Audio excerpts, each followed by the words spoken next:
Hi. In case if you are planning a long career in computer science, if you want to be in this area, computer science, for the rest of your life, maybe it is worth knowing what are the options you have, what are the various areas you have in computer science, so that you could, fix to one area and then spend rest of your life in that.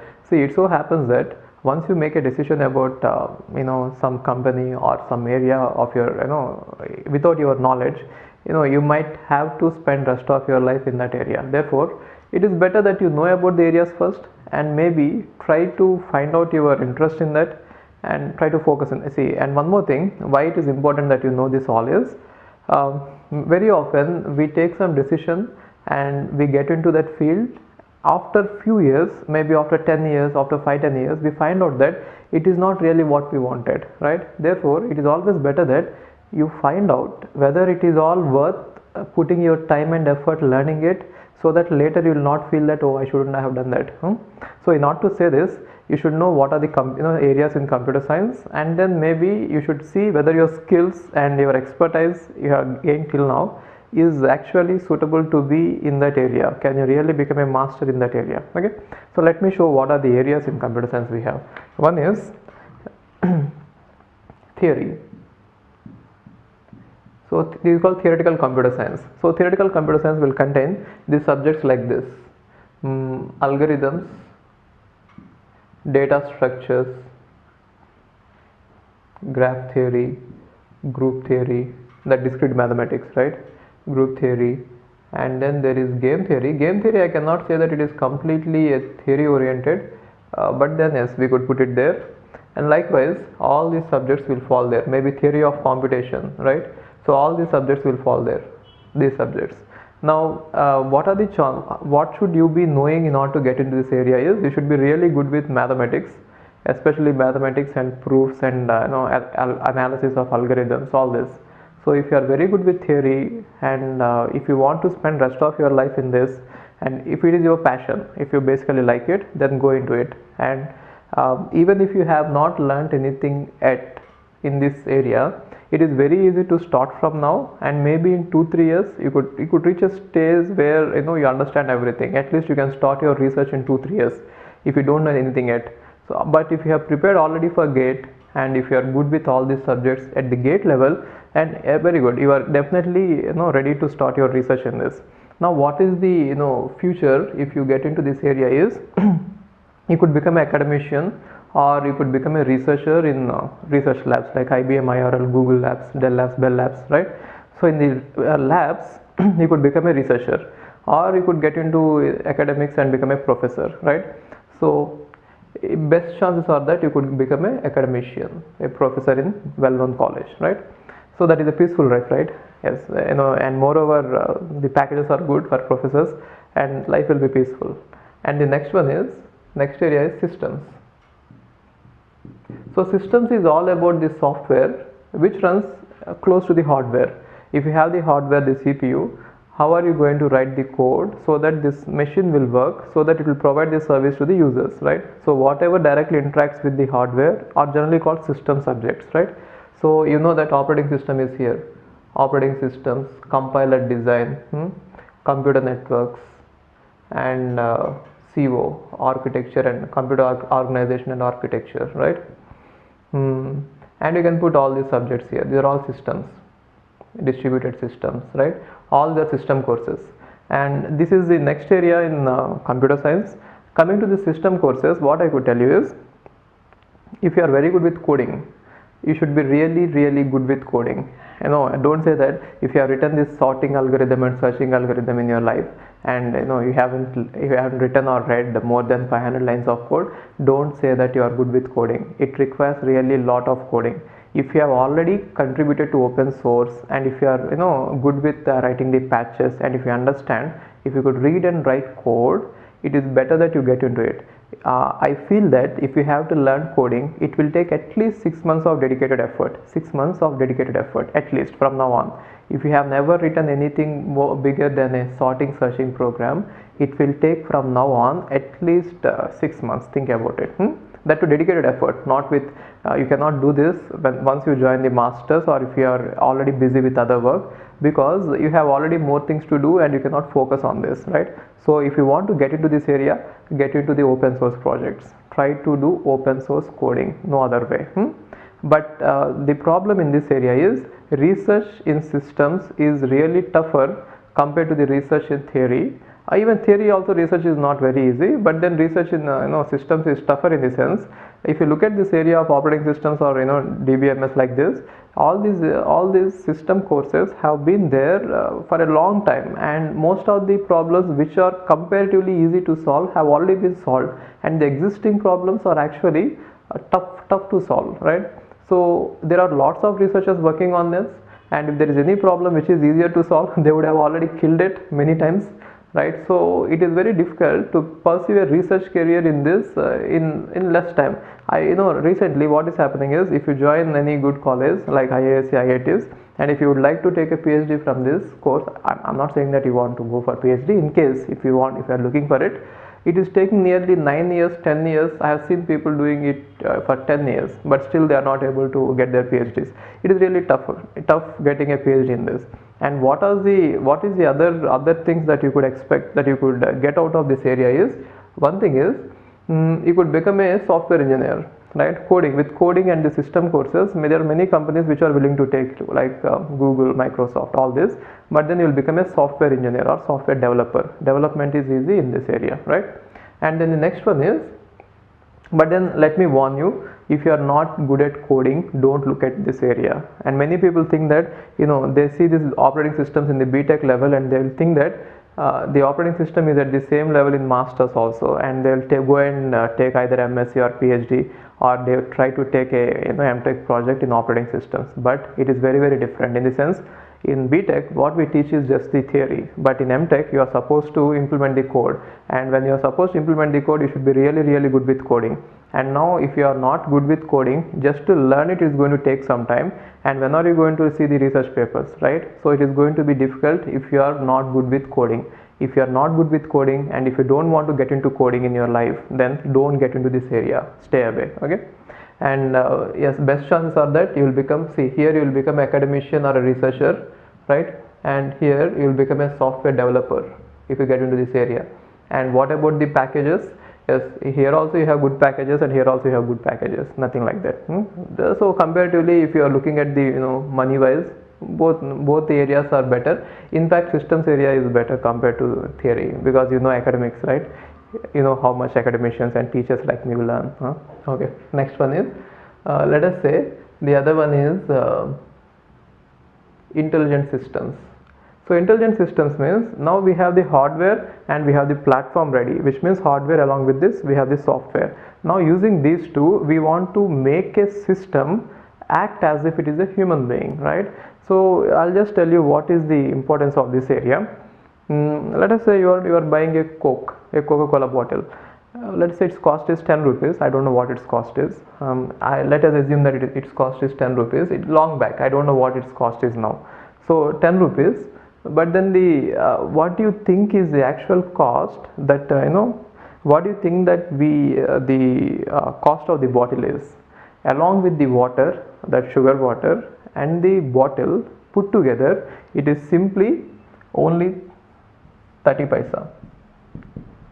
So only 30 paisa is the cost of the bottle. Anything, you can take any cool drink, it is going to be 30 paisa. But then the 30 paisa worth bottle and the water is being sold at 10 rupees, right? Why do you think that this much they are charging you? Actually, there has to be the production cost, and there has to be the transportation, and then warehouse charges, cooling charges, retailing, all this, right? Wholesaling. So there are many middlemen. So for all of them, including the production, so including the manufacturer, right? All of them are going to take a major chunk of the 10 rupees, and all of them even put together are going to take only 4 rupees, which means the production, the cost, and the transportation, wholesaling, retailing, everything is going to take 4 rupees. And what happened to remaining 6 rupees? Completely this 6 rupees is into advertising, the marketing, right? So major chunk of the money is always taken by advertisers like Sachin Tendulkar, right? So Sachin Tendulkar is going to take your 6 rupees if he's going to promote Coke. So now what about this advertising money? What is happening with this? So if you look at the advertising, if you have, it has come across various phases till now. So maybe if you think about in 1800s, the advertising has been, the media for advertising has been the hoardings. Hoardings were very popular in all the cities. Even in India nowadays you see still the hoardings, right? In the hoardings you see advertisements. That has been medium for advertising long back, only medium for advertising. Then slowly what happened is, from that hoardings, the advertising has shifted on to newspapers. Then newspapers has been the medium for mass marketing, and then from the so therefore the profits are going into that. See this, first the profits of the 6 rupees are going into the hoardings, right? So those many people like Ted Turner, he started out with the hoarding business, which means he used to put up the hoardings, and then if someone has to place their ad on that hoarding, they have to pay this person, Ted Turner, in US in 1800s. Currently also you will see somewhere that if you want to put your ad here, you please pay this money and some call this number. So it has been the medium for a long time.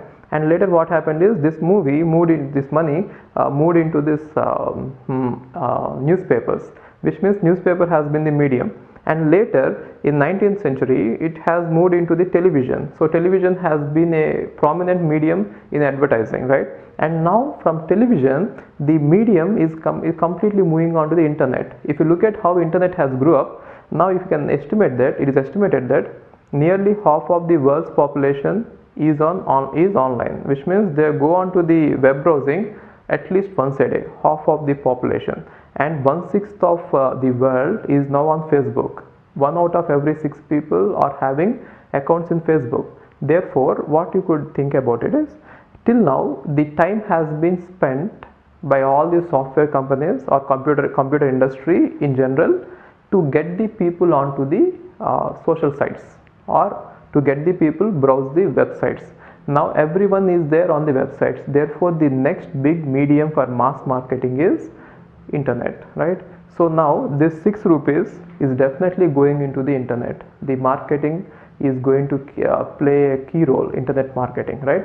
So now the problem, as I said, we have this big everyone, almost half of the population is on the internet now, but then they are not going to spend the entire life on internet, isn't it? We are not going to sit before the Facebook. I don't know about you. Most of the people are not going to sit before the Facebook throughout the day, or before the Gmail throughout the day, or browse, right? But then they are going to dedicate at least some part of their life for it.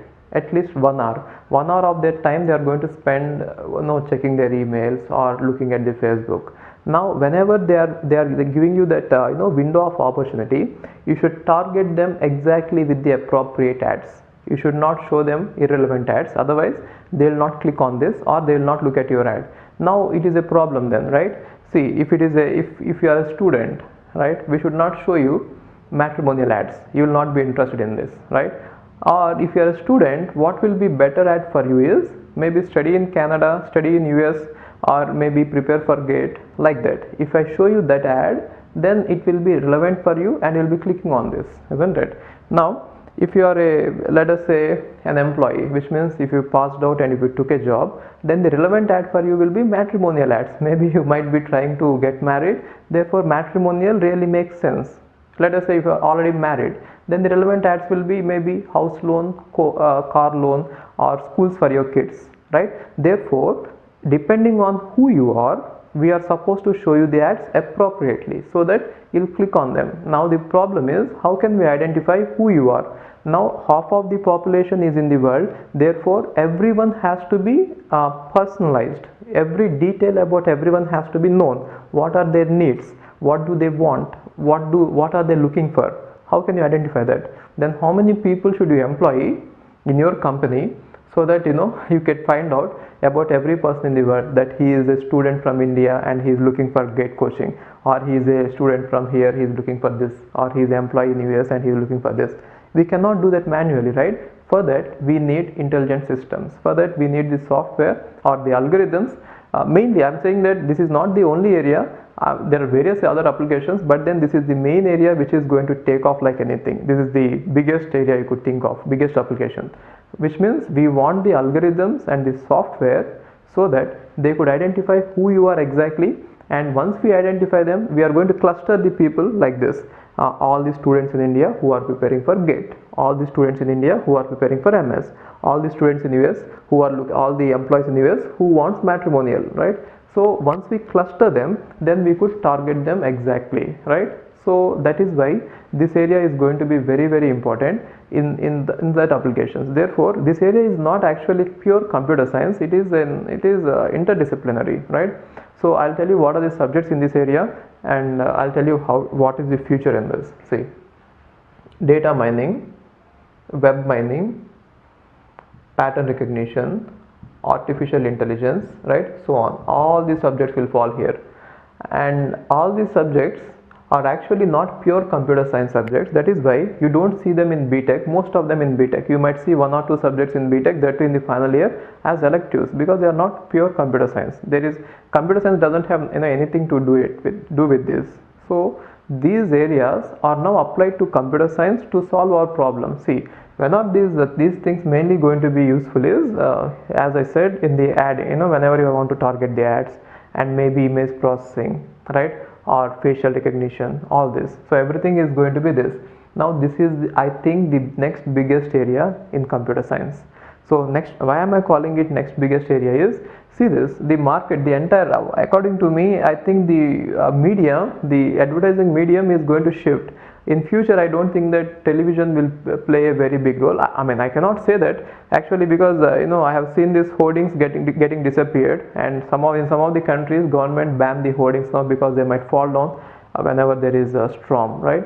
And then newspapers. I don't think that anyone is really reading newspapers now. Everyone is actually reading these e-copies of news, or they are just watching the online news. And television, I don't know many people have time to spend time on television. Either you watch television or not, I think you are going to open your Facebook or Gmail every day, right? Yes, therefore the biggest medium for advertising, the next biggest medium is online, that internet.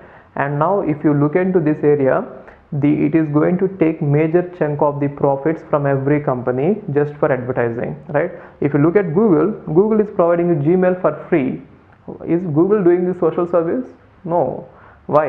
How is it providing the free email IDs, free email accounts is, if you open your email account, you will see definitely on the right corner somewhere, study in US, or study there, study here, or matrimonial ads. So they are actually making money out of it. Does it mean that they are actually scanning your entire emails? They are not scanning your emails. They are not manually, they are not doing it, but then they have this software which will scan entire data about you, so that they'll find out through the keywords what you are actually looking for, and so that they can actually target you. See, whenever you search something in Google, this search, so everything will be saved, so that they'll understand what you are actually searching for, what you want. Then appropriately will be shown the ads in all your Google accounts, right?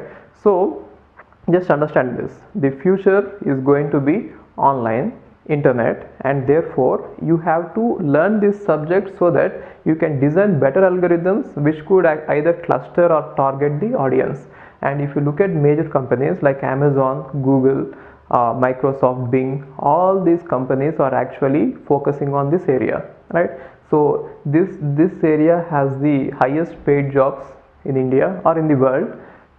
If you get into this area, you will become someone called as data scientist. Either you do masters or you do PhD, you will become data scientist. And the highest paid jobs as of now, I think, are this.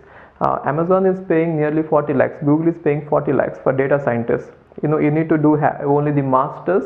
And the beauty of this area is, even if you don't know anything yet till now, you could right now start with it, and in 2 years you could definitely become a master in it, which means in 2 years, if you focus on this area, on only these subjects in your masters, there are chances that you could publish papers by the end of the 2 years, and you could become a researcher, and you could get into labs like Dell Labs, like this Bell Labs or Google Labs or Amazon, and once you get into this, the packages are very high, or you could choose to go to PhDs.